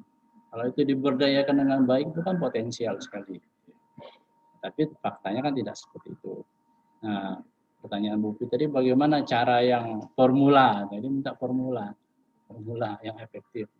Ya memang kalau sudah di amal usaha ya yang formula yang paling efektif ya pengelola amal usaha untuk menggerakkan bagaimana seluruh sumber daya yang tersedia, khususnya SDM yang tersedia di amal usahanya untuk membesarkan persyarikatan.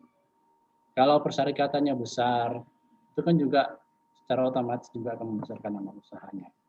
Saya kira ini persoalan.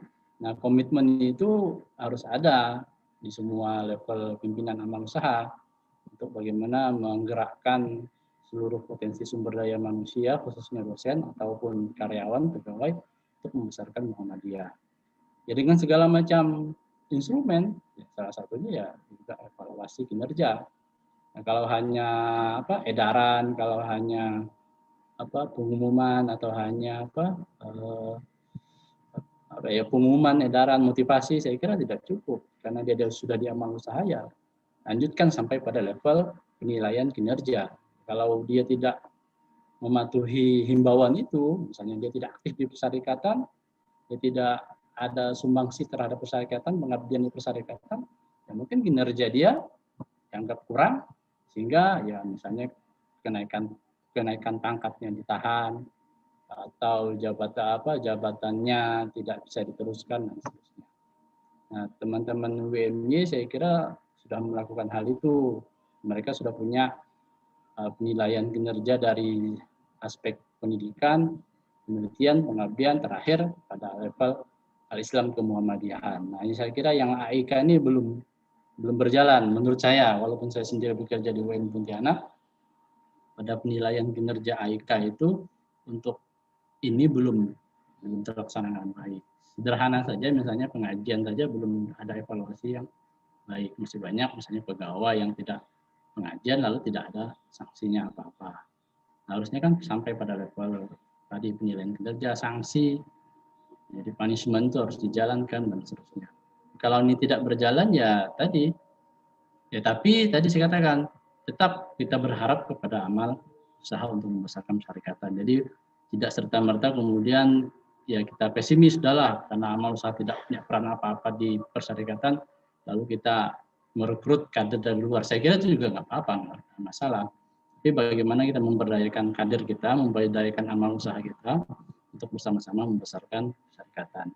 Jadi saya kira ya ujung tombaknya pada level pimpinan. Bagaimana pimpinan menggerakkan itu ya dengan segala perangkat yang dimiliki lah, ya, termasuk aturan dan segala macam. Saya kira itu yang penting. Dan apa ya? Kalau sudah tertulis, saya kan kalau semuanya sudah tertulis, ada proses, ada petunjuk yang jelas, ada indikator yang jelas penilaiannya, saya kira itu. Nah, kalau Ibu contoh tadi di UM Pontianak misalnya tadi, persoalan kita kan di penilaian kinerja tuh, Bu. Penilaian kinerja kita apakah sudah baik atau tidak, itu persoalannya. Kalau itu tidak berjalan ya sulit memang untuk dilakukan. Apalagi jangankan untuk Al-Islam kemudian di level pendidikan, penelitian, pengabdian kita kan juga masih ada masalah dalam penilaian kinerja itu. Nah, apalagi dalam hal yang sifatnya pengabdian ini gitu ya. Saya kira ini menjadi tugas ya, kan ada rektor baru, mungkin Bu Upi bisa memberikan masukan tuh ya, bagaimana komitmen rektor untuk memotivasi sekaligus melakukan melakukan pemberdayaan sumber daya yang ada di amal usaha UM Pontianak itu untuk menjadi kader persyarikatan. Saya kira bisa lah. Jadi tidak ada yang tidak, apalagi yang sudah struktural kerja di kampus, saya kira bisa digerakkan. Hanya tentu pendekatannya juga harus dekat dengan pendekatan yang baik. Ya, tidak hanya semata-mata pakai surat, SP dan segala macam. Saya kira enggak. Saya kira itu juga enggak baik. Tetap kita lakukan penyadaran, pendekatan dakwah, ya, uswah hasanah dan segala macam. Saya kira lama-kelamaan mereka juga akan melakukan apa yang kita lakukan sekarang. Saya kira itu mungkin masukan dari saya, Bu Upi. Mungkin ada tambahan dari yang lain. Pak Roli kan waka kesiswaan, gimana? Waka apa Pak Roli? Sarana prasarana ya. Ya. Baik, terima kasih Pak Heriansah atas tanggapannya. Semoga bisa menjawab keresahan dari pertanyaan Ibu Ufi Ruhama. Kalaupun tidak bisa menjawab keresahan, mudah-mudahan keresahan ini segera berakhir begitu, karena semenjak saya menjadi mahasiswa di kampus UM Pontianak sampai sekarang saya sudah selesai, ternyata keresahannya masih sama. Baik, untuk melengkapi diskusi kita pada sore hari ini, karena sudah menjelang maghrib juga, di Pontianak sudah jam 17.27. Ada 5 hal yang saya coba garis bawahi sebelum nanti mungkin masing-masing pemantik kita memberikan saya berikan tantangan untuk menyebutkan perkaderan dalam 3 kata begitu. Perkaderan di kondisi COVID seperti ini dengan 3 kata itu seperti apa begitu. Supaya setelah selesai seminar virtual ini, dari sekian banyak kata yang diserap, ada 3 kata yang mewakili dan teringat dan terus terngiang-ngiang gitu setelah selesai seminar virtual ini. Yang pertama adalah, ini poin-poin dari ketiga pemantik kita. Yang pertama, perkaderan wajib jalan bagaimanapun caranya, karena kondisi COVID-19 ini sama seperti kondisi G30 SPKI, sama seperti kondisi kita sedang dijajah Belanda, sedang dijajah Jepang, kondisi yang terjepit, kondisi yang sangat membatasi pergerakan. Tapi bukan Muhammadiyah namanya kalau tidak bisa keluar dan memberikan solusi begitu. Yang kedua adalah memetakan kadar sesuai dengan potensi dan peluang ke depan untuk mengisi ruang-ruang yang kosong dalam keluarga, dalam kepersarikatan, terus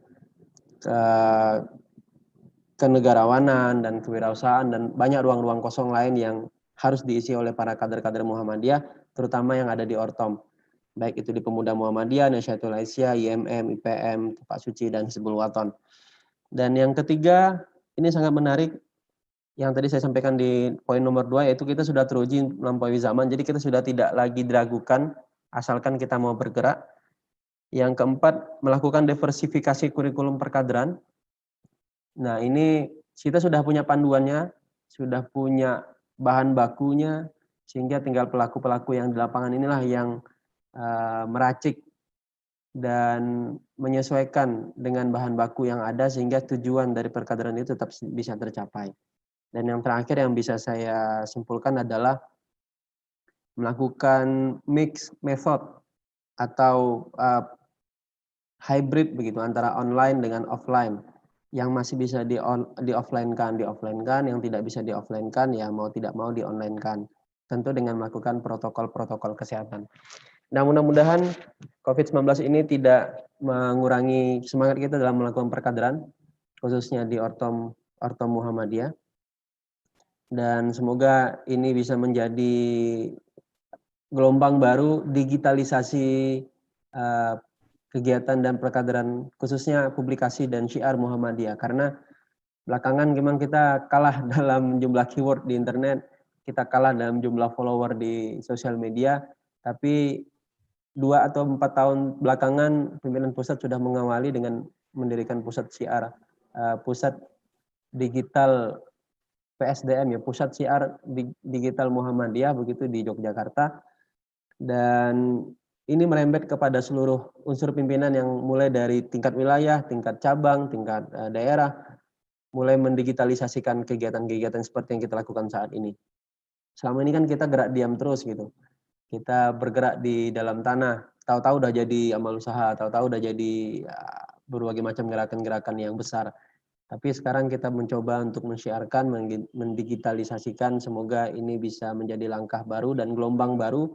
Ketika nanti misalkan mudah-mudahan COVID sudah mereda, kebiasaan digital ini jangan dihilangkan, karena kita akan melewati generasi Alpha, generasi Z yang sangat akrab dengan dunia digital ini. Baik, mudah-mudahan sudah muncul dan sudah terpikirkan 3 kata yang mewakili perkaderan Muhammadiyah di masa COVID. Saya awali dengan Bang Supala. Sepertinya sudah keluar itu kata-katanya, saya lihat. Bang Fadil, mohon maaf, sebelum nanti saya ada 3 kata yang saya keluarkan, saya ingin menanggapi dulu Ibu Upi. Monggo, silakan Pak. Terima kasih. Masih ada waktu. Iya, terima kasih. Ini hasil waktu saya jadi sekretaris MPK di Jawa Barat, dan juga ini dipraktekkan di beberapa daerah, dan hasilnya alhamdulillah ada peningkatan kemajuan. Terutama masalah tadi yang AUM sebagai gudang kader itu, pola strateginya seperti apa. Jadi mohon maaf nih Bang Heriansah, MPK harus betul-betul proaktif betul masalah AUM ini. Jadi harus bisa minimal, atau misalnya gini, menyurati seluruh AUM gitu. Kalau misalnya MPK di bawahnya berarti kan MPK PWM, ke bawahnya MPK PDM. Nah, itu AUM itu contoh gini, guru-guru yang muda itu wajib masuk ke Pemuda Muhammadiyah bagi laki-laki. Guru muda perempuan wajib ke Nahdlatul Aisyah, yang sepuh ibu-ibunya tentu ke Aisyah, bapaknya tentu ke Muhammadiyah. anak-anaknya itu, pelajar kita, itu wajib Hizbul Waton, wajib IPM, wajib tapak suci. Jadi semua itu segmen yang ada di AUM itu, misalnya persekolahan ya, persekolah atau madrasah, itu masuk semua. Nah itu perlu kita tindak lanjuti dengan surat resmi. Surat resmi. Kita harus tegas sedikit gitu. Ya, tegas sedikit. Artinya kan selama ini kita membiarkan begitu saja sampai mohon maaf tumbuh subur berbagai macam pemahaman keagamaan yang berbeda dengan Muhammadiyah. Seperti itu. Nah, ini perlu. Makanya semua guru, ya, semua unsur tenaga kependidikan, pelajar dalam macam, itu harus betul-betul kita openi. Kita arahkan betul-betul dalam satu naungan, yaitu namanya Muhammadiyah. Seperti itu. Nah, itu ya. Nah, terus juga satu lagi mungkin, Bang Fadil, ini terkait dengan perjodohan kader. Nah, ini penting, perjodohan kader. Ini saya melihat NA, ini banyak juga nih Bang Jaki, gitu kan, yang belum nikah. Di Pemuda Muhammadiyah juga banyak juga yang belum nikah. Nah, ini mungkin apakah MPK bekerja sama dengan ketua kader dan pendidikan pemuda atau MM yang lain, membuat MOU atau apalah gerakannya apa gitu kan? Apakah misalnya keluarga sakinah atau apa gitu? Ini penting sekali. Saya melihat waktu pas zaman Kiai Haji Ibrahim, ini menjadi satu unsur yang sangat penting. Perjodohan antar kader keluarga Muhammadiyah. Seperti itu. Apalagi misalnya perjodohan antar kader. Ya. Saya kira Ibu Upi itu setuju sekali saya kira ya. Gitu ya. Bang Roli juga sama kelihatannya. Mau nambah juga apa-apa Bang. Seperti itu ya. Demi kader. Nah, kemudian gini. Itu saja mungkin tambahan dari saya. 3 kata mungkin Bang Fadil, saya menggarisbawahi 3 kata yang ada dalam kaderisasi itu. Yang pertama adalah militan, gitu ya. Kemudian cerdas, sejahtera, seperti itu ya. Itu saja mungkin. Atur nuhun, mohon maaf apabila ada hal-hal kurang berkenan. Bila fastabiqul khairat. Assalamualaikum warahmatullahi wabarakatuh. Waalaikumsalam warahmatullahi wabarakatuh. Terima kasih Bang Supala tambahannya dan insight barunya. Dan saya paling sepakat dan paling setuju dengan poin yang nomor 2 tadi, perjodohan antar kader begitu. Yang mudah-mudahan ya mudah-mudahan bisa digaungkan di Kalimantan Barat karena banyak sekali kader-kader kita yang masih belum ketemu dengan tulang rusuknya begitu ya. Ini bukan curhat ya, tapi memang fakta yang ada di lapangan seperti itu. Baik, langsung mungkin ke Bang Zaki lah ya. Bang Zaki, Bang. 3 kata Bang untuk perkaderan di masa COVID ini Bang. Jangan kalah dengan Bang Supala Bang. Masih bersama kita Bang? Mantap. Ya, nanti mungkin kita perlu juga bahas masalah tulang rusuk tuh bikin session khusus ya. Siap. Saya jadi moderator nanti boleh ya? Sudah panjang itu. Yang jelas sama ya, pertama kita harus istiqomah dengan kondisi COVID. Yang kedua kita militan. Yang ketiga semangat ya. Buat kawan-kawan semua yang ada di amal usaha dengan kondisi apapun, jangan sampai mental kita lemah ya. Kita harus tetap semangat untuk berjuang di jalan Muhammadiyah, jalan yang sunyi itu ya. Sunyi tapi jangan sunyi sepi sendiri, tapi sunyi tetap mencari tulang rusuk ya Bang Fadil ya. Ya kayak itu aja. Baik, istiqomah, militan, semangat. Terima kasih Bang Zaki. Terakhir Pak Heriansah.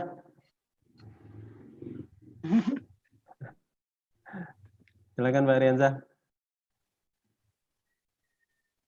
Di unmute dulu Pak. Iya, silakan Pak. Saya ngambil dari profil kader saja, dari Nabi Ibrahim sebagai bapak kadernya para nabi. Beliau itu yang pertama adalah model, contoh. Yang pertama. Yang kedua, dia punya komunitas yang solid. Dan yang ketiga, dia adalah seorang yang patuh terhadap aturan. Saya kira bagaimanapun, kondisi apapun sekarang, kita perlu kader yang bisa menjadi contoh, model. Kita perlu komunitas yang solid, saling mengisi. Tadi boleh berbeda pikiran, tapi tujuan sama. Dan yang ketiga, kita juga harus tetap patuh terhadap aturan-aturan, baik di persyarikatan maupun aturan-aturan kenegaraan. Itu saja Pak. Seperti itu. Baik, terima kasih Pak Ariansyah. Sekali lagi saya ucapkan terima kasih banyak kepada seluruh partisipan yang hadir pada seminar virtual series pertama Pimpinan Wilayah Pemuda Muhammadiyah Kalimantan Barat. Tidak bisa kita kopi darat, tapi kita masih bisa bertemu lewat udara. Jadi terima kasih kepada seluruh abangda, kakanda, ibunda, ayahanda yang sudah membersamai kita pada sore hari ini. Semoga apa yang kita diskusikan ini walaupun tidak begitu banyak dan bisa berkontribusi lebih kepada perkaderan di Muhammadiyah, tapi setidaknya masih ada sekitar 20-an orang yang peduli dan sekitar 20-an orang yang masih memikirkan bagaimana masa depan perkaderan di Muhammadiyah walaupun diterjang oleh badai COVID-19 ini. Semoga selamat sampai tujuan Bang Ansori Dimyati yang baru pulang dari Singkawang menuju Kota Pontianak beserta ayahanda di sana. Terima kasih Pak Heriansyah, Bang Nurdianto yang sudah jauh-jauh dari Yogyakarta, tidak berjalan, hanya berjalan beberapa meter, beberapa langkah ke laptop dan HP-nya masing-masing. Lalu Bang Supala khususnya yang sudah membersamai kami di Kalimantan Barat, Bang, mudah-mudahan nanti ketika COVID mereda bisa main ke Pontianak, main ke Kalimantan Barat. Nanti ada sahabat saya Bang Roli itu. Ya, Masya Allah. Bang Roli harus bawa Bang Supala ke warung kopi paling terkenal di Pontianak. Warung kopi Lentera. Siap. Ya, kita makan pisang serikaya di sana. Dan juga harus merasakan ini, durian. Nah, ini Ya, durian kita buka KUA versinya Muhammadiyah. Gampang lah itu. Karena Bang Supala udah buka seperti itu kan, kayak sih mau cari-cari yang lain. Kalau jadi buka saya daftar pertama itu. Minta tolong dicarikan. Ya, nomor 2-nya Kang Supala. Baik, sekali lagi terima kasih kepada seluruh partisipan yang tidak bisa saya sebutkan satu persatu. Saya boleh nambah sedikit. Ya, Cuma silakan, informasi. Assalamualaikum warahmatullahi wabarakatuh. Terima kasih Abangda, Kakanda semuanya telah hadir, telah menyediakan waktu untuk webinar series pertama. Kita masih ada 10 lagi webinar Pemuda Muhammadiyah Kalimantan Barat. 10 bidang kita maksimalkan untuk mendiskusikan semua diskursus yang penting di era COVID ini. Kemudian ditambah dengan KSB nanti akan menjadi puncak dari webinar series ini di webinar ke-11. Harapan besar kami panitia Abangda, Kakanda bisa ikut terus mengikuti webinar series ini. Terima kasih. Assalamualaikum warahmatullahi wabarakatuh. Waalaikumsalam warahmatullahi wabarakatuh. Disiarkan langsung dari perjalanan Kota Singkawang menuju Kota Pontianak. Semoga selamat sampai tujuan. Baik, mari kita tutup seminar virtual kita dengan melafazkan hamdalah, alhamdulillah alamin. Alhamdulillahirabbil alamin. Allahumma bihamdika asyhadu an la ilaha illa anta astaghfiruka wa atubu ilaik.